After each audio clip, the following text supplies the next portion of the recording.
Thousands of Israelis rallying in Tel Aviv. What are these protesters asking for? They are protesting against the sacking of Israel's Defense Minister Yoav Gallant. They want his successor, Israel Katz, to prioritize a hostage deal to return the hostages still held in Gaza. Hello and welcome to Connecting the Dots. I'm Unman Bhattacharya. Let's connect the dots of the evolving situation in West Asia.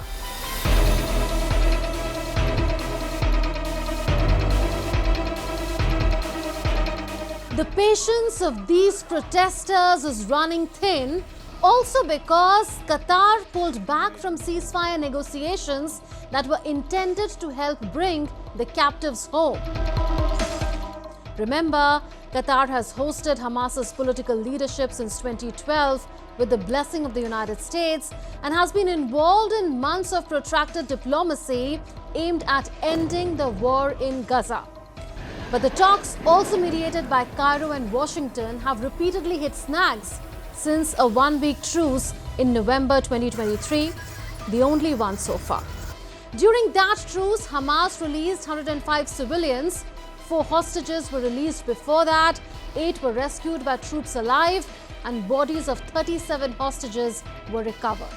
97 of the 251 hostages abducted by Hamas on 7th October 2023 are still believed to be alive in Gaza, but their future hangs in the balance.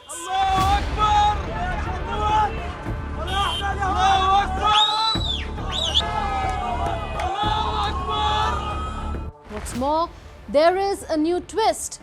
Israeli Prime Minister Benjamin Netanyahu has confirmed suspicions in Lebanon and elsewhere with this admission in a cabinet meeting. He said, and I quote, "The Beeper operation and the elimination of Hezbollah's leader Hassan Nasrallah were launched despite the opposition of senior officials in the security establishment and the political echelon in charge of them." That's a clear acknowledgement of Israel's hand in the pager and walkie-talkie blasts this September in Lebanon that killed at least 39 people. So why did Netanyahu confirm Israel's hand? Well, from Netanyahu's words, one can easily make out that while taking credit for Israel's attacks on Hezbollah, he is also taking on Israel's military leadership, particularly Israel's then Defense Minister Yoav Gallant, who he has fired. Netanyahu and Gallant's was a strained relationship. Even earlier, that is in March 2023, Netanyahu dismissed Gallant for suggesting a halt to his government's controversial judicial reform process, citing national security concerns due to societal divisions. But Gallant returned to his position within a month and was serving as defense minister when Hamas launched its deadly attack in southern Israel. Gallant says his latest dismissal was due to his stance on compulsorily enlisting Haredi men who are ultra-Orthodox Jews into Israel's defense forces, his emphasis on recovering Gaza hostages, and his support for a state inquiry into the October 7 Hamas attack and the subsequent war. Let's now go back in time to mid-September this year. A chorus of beeps echoed across Lebanon. 2 Hezbollah members were eating lunch at a shopping mall when the pager exploded. A few minutes later, another blast tore through a Hezbollah office. Within minutes, hundreds of pagers across Lebanon and parts of Syria detonated almost simultaneously. Eyewitnesses described scenes of chaos. Men flying off motorcycles, shoppers collapsing in agony, and smoke billowing from pockets. There were random explosions in supermarkets and other public spaces, but the attacks were not limited to public spaces alone. They penetrated deep into Hezbollah's infrastructure, with explosions reported in offices and even at a funeral for victims of the previous day's attacks. The next day, walkie-talkies and other electronic devices used by Hezbollah began exploding. So how did Israel execute these attacks?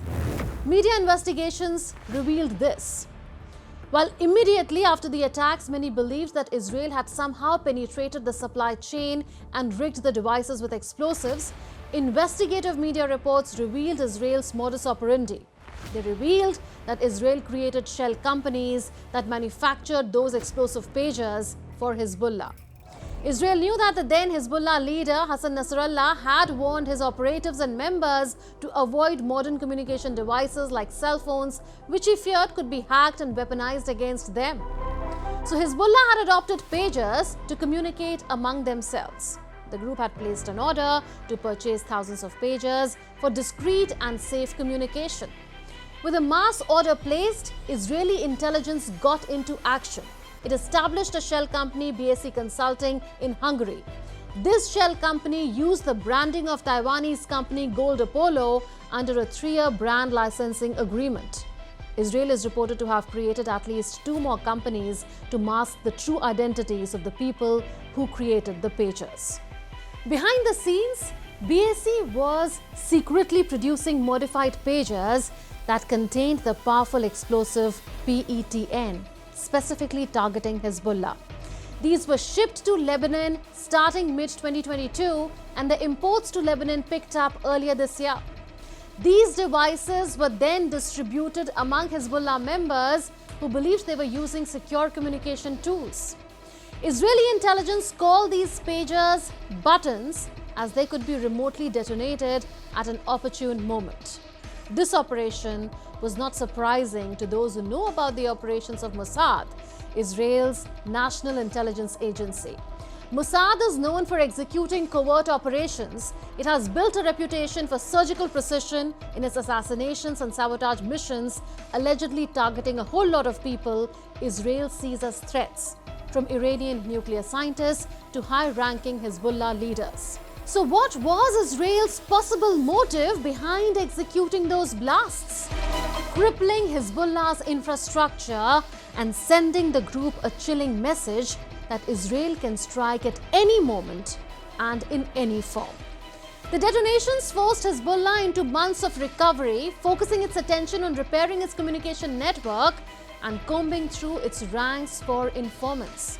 For Hezbollah, the attacks underscored a deeper vulnerability, its reliance on imported technology from dubious sources, and the fact that even a decade-long guerrilla organization is not immune to Israeli ingenuity. The region's reliance on imported electronics also sends ripples across other Iranian-aligned militias.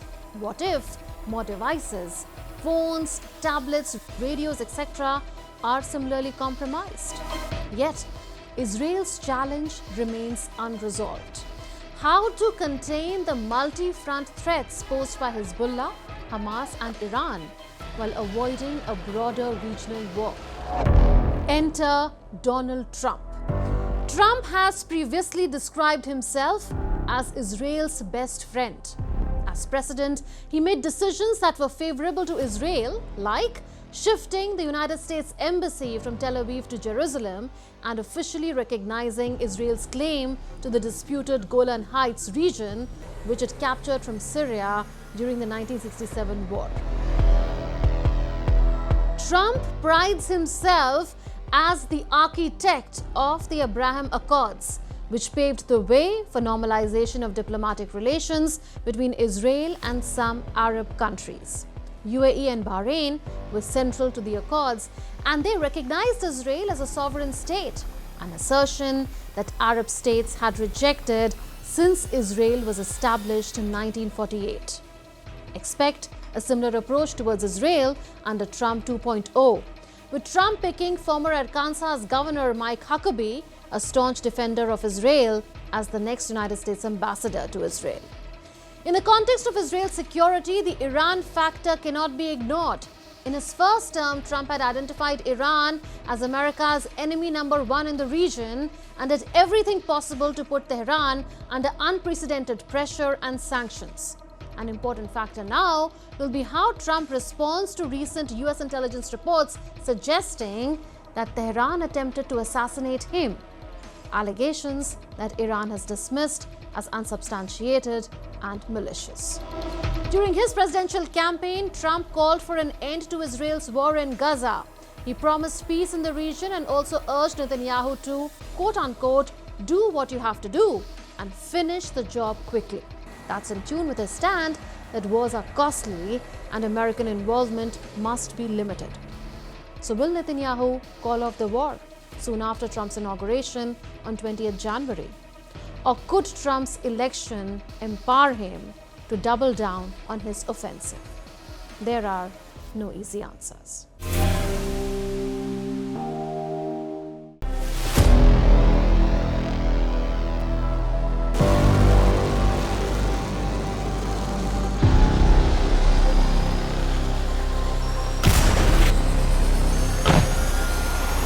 The visuals you see on your screen are believed to be from Russia's Kursk region. Here, North Korean soldiers are reportedly receiving mine explosive training under Russian supervision. Reports say Russia is preparing for a big military operation, assembling 50,000 soldiers, including North Korean troops, to reclaim territory lost to Ukraine in the Kursk region. Ukrainian President Volodymyr Zelensky has confirmed the arrival of 11,000 North Korean soldiers. Ukraine's military intelligence reveals Russia is equipping these soldiers with Russian weapons. According to Ukraine, Russia does not have enough troops in this area, so they are recruiting North Korean soldiers to bolster their forces. And this is how the dynamics extend from Russia-Ukraine to the Korean Peninsula.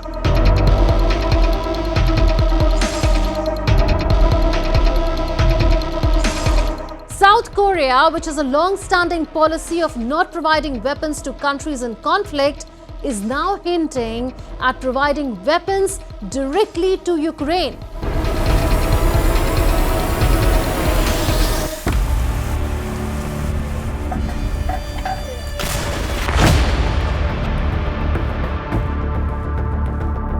This comes in light of Pyongyang's deployment of troops to Russia.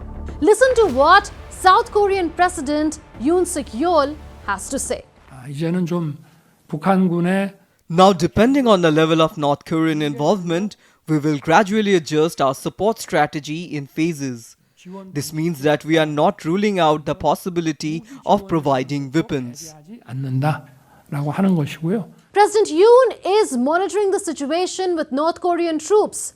If South Korea sends help to Ukraine, it will start with defensive weapons.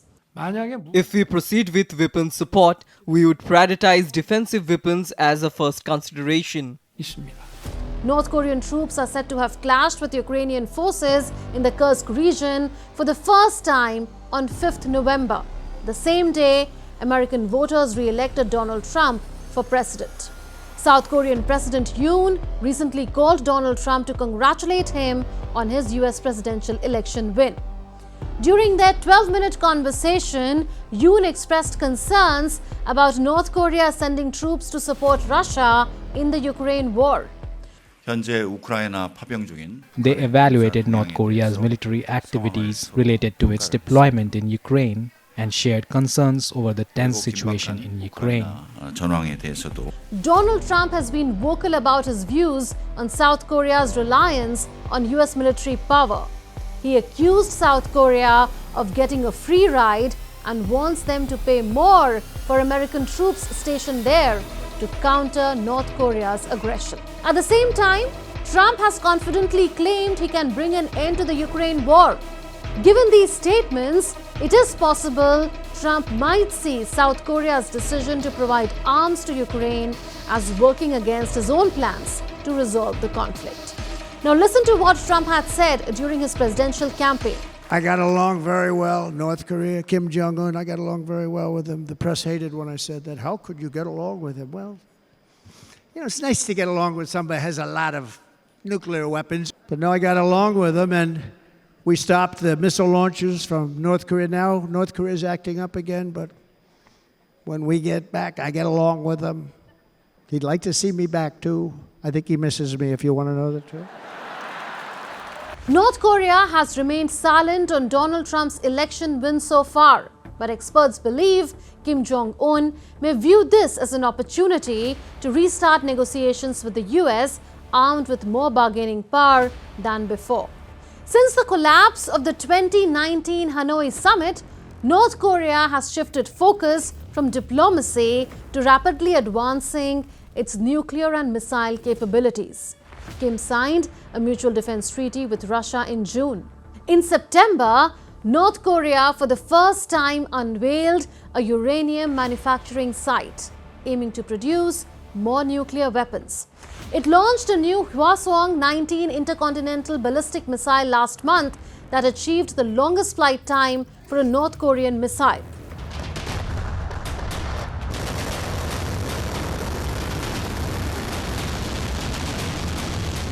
North Korea's decision to send troops to Ukraine is not just about supporting Russia.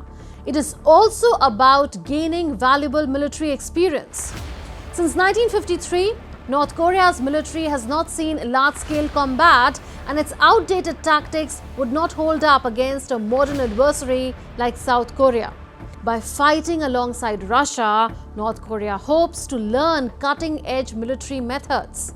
But there is another strategic reason for this alliance: reducing China's influence. By cozying up to Russia, North Korea aims to break free from Beijing's grip and gain more independence. For Russia, struggling with high casualties and recruitment woes, North Korea's reinforcements are a welcome solution to manpower shortages. With one of the world's largest armies, 1.2 million active duty personnel and millions more in reserves, North Korea has the potential to provide ongoing support to Russia's forces. So why are thousands of North Korean troops willingly volunteering for a war far from home? The answer lies in the harsh reality of life in North Korea's military. A World Food Programme report says that around 45% of North Korea's 26 million people are undernourished. Despite their status, soldiers struggle with food shortages, surviving on a meager diet of rice and corn, with meat being a rare luxury. But fighting in Russia offers benefits: regular meals and a decent wage, around $2,000 a month. This is a lot compared to the average North Korean's monthly income of just a few dollars. Although much of this pay goes to the regime, the remainder provides a lifeline for soldiers and their families. Soldiers who return home also gain respect and status, echoing the revered pilots who fought in the Vietnam War. However, experts question the strategic impact of North Korean soldiers in Ukraine, citing language barriers and limited combat experience. But North Korean soldiers are trained to endure harsh conditions. From a young age, they are taught to prioritize loyalty to their leader, Kim Jong-un. This unwavering devotion means North Korean troops will undertake any mission, even if it means sacrifice, without significant impact. The loyalty is to Kim Jong-un, and doubting his orders is unthinkable. As tensions escalate, the world watches. Will the Ukraine war spill over to the Korean Peninsula? Only time will tell. That's all in this edition of Connecting the Dots. We'll see you next week with more raging issues. Until then, it's a goodbye from all of us in the Delhi newsroom. This is Munmun Bhattacharya signing off. Take care and stay safe.